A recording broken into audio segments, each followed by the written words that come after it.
Hey girls, it's Paula reporting in on the Valentine's Day challenge. I'm so excited about how many of you took this challenge with me, and honestly, whether you benefited from it or not, I hugely did, because I have to admit I'm just not good at loving other people. So for me, when I first started this challenge, the first day we started out pretty easy. It was greet one another. No big deal, right? Well, I was just aware all day of other people showing me up. One girl came and gave me a huge hug, and I was like, oh, I didn't even think about hugs. So anyway, just kind of an ordinary start. Went ahead, and I think the second or the third day, I called my grandma in the nursing home because she was lonely, and the challenge for that day was comfort one another.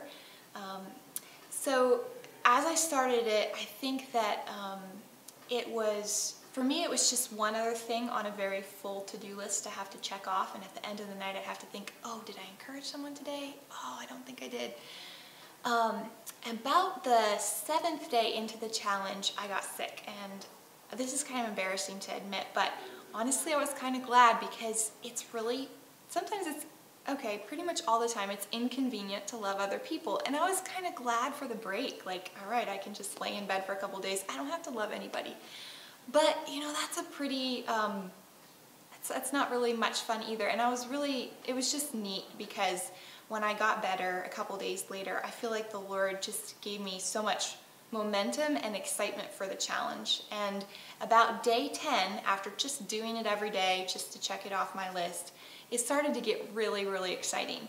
On day 10, the challenge for the day was welcome one another. And I went and picked up a girl and took her to church. She had just gotten bit 2 days before by a German Shepherd on her stomach. It was really gross. And she didn't have a doctor, she didn't have insurance, and so she said to me, Paula, can we find a doctor at church? And I don't know any doctors. But I prayed out loud, Lord, would you help us to find a doctor? And he answered, and what was so cool about that is I was able to share with her, look at how God cares about you, and it built my faith as well. And then a couple days later on Valentine's Day, I was getting an oil change, and there was a woman there who said that work was real slow. And so I was able to surprise her and pay for her car repairs without her ever knowing it. So I feel like for me, what God ended up teaching me was, yes, loving other people is a sacrifice. Jesus says, this is how you'll know what true love is. Or this is how you know what love is. Jesus Christ laid down his life for us. We also ought to lay down our lives for our brothers. But I feel like throughout the course of the 14 days, what I ended up realizing was just the excitement and the adventure it is to